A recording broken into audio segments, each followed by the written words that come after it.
New Zealand அணியிடம் அதிர்ச்சி தோல்வி. Super 8 சுற்றின் முதல் போட்டியிலேயே T20 உலகக்கோப்பை தொடரிலிருந்து வெளியேறிய பாகிஸ்தான் அணி. மைதானத்தில் கதறி கதறி அழுத பாகிஸ்தான் வீரர்களால் பரபரப்பு.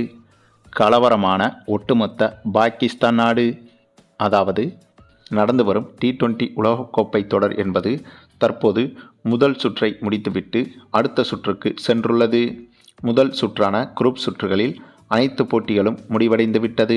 அதன்படி அடுத்த சுற்றான சூப்பர் 8 சுற்றுக்கு எந்தெந்த அணிகள் சென்றுள்ளது என்று பார்த்தால், India, Pakistan, England, New Zealand, south Africa, west Indies, Zimbabwe, Sri Lanka போன்ற அணிகள் குரூப் 8 சுற்றுக்கு தகுதி பெற்றுள்ளது. இந்த நிலையில்தான் இப்படியாக குரூப் 8 சுற்றுக்கு தகுதி பெற்ற அணிகள் இன்று முதல் குரூப் 8 சுற்றுக்கான போட்டிகளில் களமிறங்கியது. அதிலும் இந்த குரூப் 8 சுற்றை பொறுத்தவரையில் குரூப் 1, குரூப் 2 என 2 பிரிவுகளாக பிரிக்கப்பட்டு ஒவ்வொரு குரூப்பிலும் 4 அணிகளாக பிரிந்து விளையாடுகிறது. அப்படி பார்த்தால் முதலாவது குரூப்பில் Zimbabwe, south Africa, west Indies, India போன்ற அணிகளும், அதனைத் தொடர்ந்து இரண்டாவது குரூப்பில் நியூசிலாந்து, இங்கிலாந்து, இலங்கை, பாகிஸ்தான் போன்ற அணிகளும் பங்கேற்றிருக்கிறது. இதில் இந்த குரூப் 8 சுற்றுகள் முடிந்த பின் ஒவ்வொரு குரூப்பிலும் முதல் 2 இடங்களை பிடிக்கும் அணி அடுத்த சுற்றுக்கு தகுதி பெறும். இந்த முறையில்தான் இந்த குரூப் 8 சுற்றுக்கான போட்டிகள் தொடங்கியது. அப்படி தொடங்கிய இன்றைய முதல் நாள் ஆட்டத்திலேயே பயங்கர அதிர்ச்சியும் காத்திருந்தது. ஆமாங்க, இந்த குரூப் 8 சுற்றின் முதல் போட்டியில் பாகிஸ்தான் அணியும் நியூசிலாந்து அணியும் மோதியிருந்தது. இந்த போட்டி மீதான எதிர்பார்ப்பு என்பது பாகிஸ்தான், நியூசிலாந்து நாட்டு ரசிகர்களை தாண்டி இந்திய ரசிகர்களுக்கும் இந்த போட்டி மீதான எதிர்பார்ப்பு என்பது அதிகமாகவே இருந்தது. அதற்கு காரணம், இந்த சுற்றில், அதாவது இந்த சூப்பர் 8 சுற்றில் பாகிஸ்தான் அணி கண்டிப்பாக 3 வெற்றிகளை பெற்றால்தான் அடுத்த சுற்றுக்கு தகுதி பெற முடியும். அப்படி அடுத்த சுற்றுக்கு தகுதி பெற்றால்தான் இந்திய அணியுடன் இதே உலகக்கோப்பை தொடரில் இன்னொரு முறை மோத முடியும்.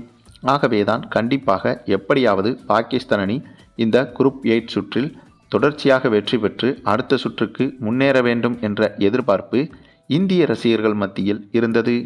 அத்தகைய பயங்கர எதிர்பார்ப்புகளுக்கு மத்தியில் தொடங்கிய நியூசிலாந்து மற்றும் பாகிஸ்தான் அணிகளுக்கு எதிரான இந்த ஒரு போட்டியில் டாஸை வென்ற பாகிஸ்தான் அணி முதலில் பேட்டிங் செய்வதாக முடிவெடுத்தது. அதனைத் தொடர்ந்து பேட்டிங் செய்ய களமிறங்கிய பாகிஸ்தான் அணியை பொறுத்தவரையில் ஓப்பனிங்கில் ஓரளவுக்கு நன்றாகவே விளையாடியிருந்தனர். அதுவும் கடந்த போட்டியான நமீபியா அணிக்கு எதிரான போட்டியில் பாகிஸ்தான் அணி எப்படி விளையாடியதோ கிட்டத்தட்ட அதே போலத்தான் இந்த போட்டியிலும் விளையாடியது என்று சொல்லலாம்.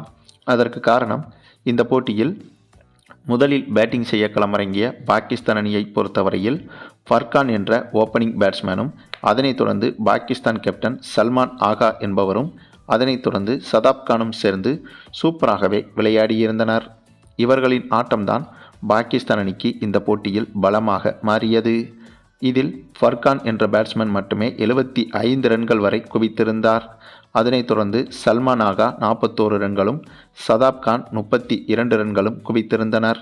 மற்றபடி பாகிஸ்தான் பேட்ஸ்மேன்கள் யாரும் எதிர்பார்த்த அளவுக்கு சோபிக்கவில்லை. அதே சமயம் கடைசி சில ஓவர்களில் பாகிஸ்தான் அணியால் எதிர்பார்த்த ரன்களை குவிக்க முடியவில்லை. கடைசி நேரத்தில் நியூசிலாந்து அணியின் பந்துவீச்சு என்பது சிறப்பாகவே இருந்தது. இதன் காரணமாக 20 ஓவர்கள் முடிவில் 8 விக்கெட் இழப்புக்கு பாகிஸ்தான் அணி 171 ரன்கள் வரை எடுத்திருந்தது. இந்த ஒரு ஸ்கோர் என்பது பாகிஸ்தான் அணியை பொறுத்தவரையில் மிக மிக நல்ல ஸ்கோர் தான். அதற்கு காரணம், பாகிஸ்தான் அணி பந்து வீச்சுக்கு பேர் போன அணி. ஆகவே 171 ரன்கள் என்பது பாகிஸ்தான் அணிக்கு போதுமான ரன்கள் தான். அந்த ஒரு நினைப்பில்தான் பாகிஸ்தான் அணி பந்து வீச்சில் களமிறங்கியது. ஆனால் நியூசிலாந்து அணியின் ஓப்பனிங் இறங்கிய டிம் செஃபர்ட் என்ற பேட்ஸ்மேனும் ஃபின் ஆலன் என்ற பேட்ஸ்மேனும் சேர்ந்து யாருமே எதிர்பார்க்காத வகையில் மிரட்டலான அதிரடியை வெளிப்படுத்தியிருந்தனர். இதனால் பவர் பிளே ஓவரான முதல் 6 ஓவரிலேயே நியூசிலாந்து அணி கிட்டத்தட்ட விக்கெட் ஏதும் இழப்பின்றி 68 ரன்கள் வரை தொட்டுவிட்டது. ஆகவே இந்த இடத்தில்தான் பாகிஸ்தான் அணி மிகப்பெரிய சரிவை சந்தித்தது. பவர் பிளே ஓவர்களில் குறைந்தபட்சம் 2 விக்கெட்டுகளை எடுத்திருந்தால் கூட பாகிஸ்தானுக்கு கை கொடுத்திருக்கும். ஆனால் விக்கெட்டுகள் ஏதும் எடுக்காமல் இருந்ததால் பவர் பிளே ஓவருக்கு பிறகும் நியூசிலாந்து பேட்ஸ்மேன்கள் தொடர்ச்சியான அதிரடியை வெளிப்படுத்தினர். அதுவும் நம்முடைய சிஎஸ்கே வீரர் ரச்சின் ரவீந்திரா தான் இந்த போட்டியின் திருப்பு முனையாக மாறியிருந்தார். அதற்கு காரணம் நியூசிலாந்து அணியில் சமீப காலமாக நட்சத்திர வீரராக உருவெடுத்து வரும் இந்த ரச்சின் ரவீந்திரா இந்த போட்டியில் மற்ற பேட்ஸ்மேன்கள் அவுட் ஆனாலும் கூட கடைசி வரை தனி ஆளாக நின்று பாகிஸ்தான் அணிக்கு சிம்ம சொப்பனமாக மாறியிருந்தார். இதன் காரணமாக மிகப்பெரிய கடினமான இலக்காக பார்க்கப்பட்ட இந்த ஒரு இலக்கை வெறும் 19 ஓவர்களிலேயே சேசிங் செய்து இந்த போட்டியில் நியூசிலாந்து அணி அபாரமான வெற்றியை பதிவு செய்தது. இந்த வெற்றி மூலமாக கிட்டத்தட்ட பாகிஸ்தான் அணி இந்த உலகக்கோப்பை தொடரிலிருந்து வெளியேறிவிட்டது என்பது உறுதியாகிவிட்டது. அதற்கு காரணம் இந்த தொடரில் இனிமேல் பாகிஸ்தான் அணிக்கு 2 போட்டிகள் தான் மீதம் இருக்கிறது. அந்த 2 போட்டிகளிலும் கட்டாயம் பாகிஸ்தான் அணி வெற்றி பெற்றே ஆக வேண்டும். அப்படி வெற்றி பெற்றாலும் கூட அதிக ரன் ரேட் வித்தியாசத்தில் வெற்றி பெற்றாக வேண்டும். ஆனால் இதில் பாகிஸ்தான் அணிக்கு இருக்கும் மிகப்பெரிய சிக்கல் என்னவென்றால், பாகிஸ்தான் அணியை பொறுத்தவரையில் இங்கிலாந்து அணிக்கு எதிராக மிக மிக குறைந்த சதவீதம் அளவில்தான் வெற்றி சதவீதத்தை வைத்திருக்கிறது.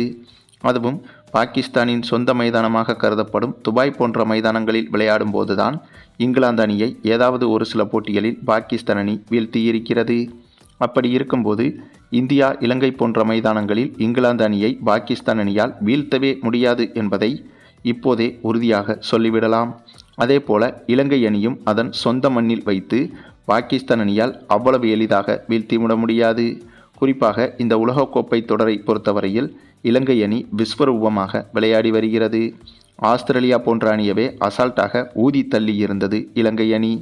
அப்படி இருக்கும்போது பலம் வாய்ந்த இலங்கை அணியை அதன் சொந்த மண்ணில் வீழ்த்துவது என்பது பாகிஸ்தான் அணிக்கு மிகப்பெரிய சவால் என்றுதான் சொல்ல வேண்டும். அப்படி இருக்கும்போது அடுத்து நடைபெற இருக்கும் 2 போட்டிகளிலும், அதாவது இங்கிலாந்துக்கு எதிரான போட்டியிலும் இலங்கைக்கு எதிரான போட்டியிலும் பாகிஸ்தான் அணி வெற்றி பெறுவது என்பது கிட்டத்தட்ட சாத்தியமே கிடையாதுங்க. இதனால் இந்த நியூசிலாந்துக்கு எதிரான போட்டியில் தோற்றபோதே கிட்டத்தட்ட பாகிஸ்தான் அணி இந்த உலகக்கோப்பை தொடரிலிருந்து வெளியேறி விட்டது என்பதை பாகிஸ்தான் வீரர்களே உணர்ந்து விட்டனர் என்றுதான் சொல்ல வேண்டும். அதனால்தான் இந்த தோல்விக்கு பிறகு பாகிஸ்தான் வீரர்கள் பலரும் மைதானத்தில் கண் கலங்கி அழுததையும் பார்க்க முடிந்தது. அதுவும் இந்த வார்ம் அப் மேட்சிலேயே இந்தளவுக்கு கண் கலங்கிய பாகிஸ்தான் வீரர்களை பார்க்கும்போதுதான் மிகப்பெரிய சோகமாகவே இருந்தது. அதாவது இப்படி நடைபெற்ற வார்ம் அப் மேட்சிலேயே தோல்வியடைந்து கண்கலங்கி இருக்கும் பாகிஸ்தான் வீரர்களின் நிலைமையை பார்க்கும்போது இன்று நடைபெறும் அதிகாரப்பூர்வ போட்டியில் பாகிஸ்தான் அணி வெற்றி பெறுவது என்பது மிகப்பெரிய கேள்விக்குறிதான். சரி, நீங்கள் சொல்லுங்கள், இந்த குரூப் 8 சுற்றின் 2வது குரூப்பில் இன்று முதல் விளையாட இருக்கும் பாகிஸ்தான் அணி தொடர்ச்சியாக 3 வெற்றிகளை பெற்று அடுத்த சுற்றுக்கு தகுதி பெறுமா என்பதை பற்றியும் உங்களுடைய கருத்துக்களையும் கமெண்டில் தெரிவிங்க.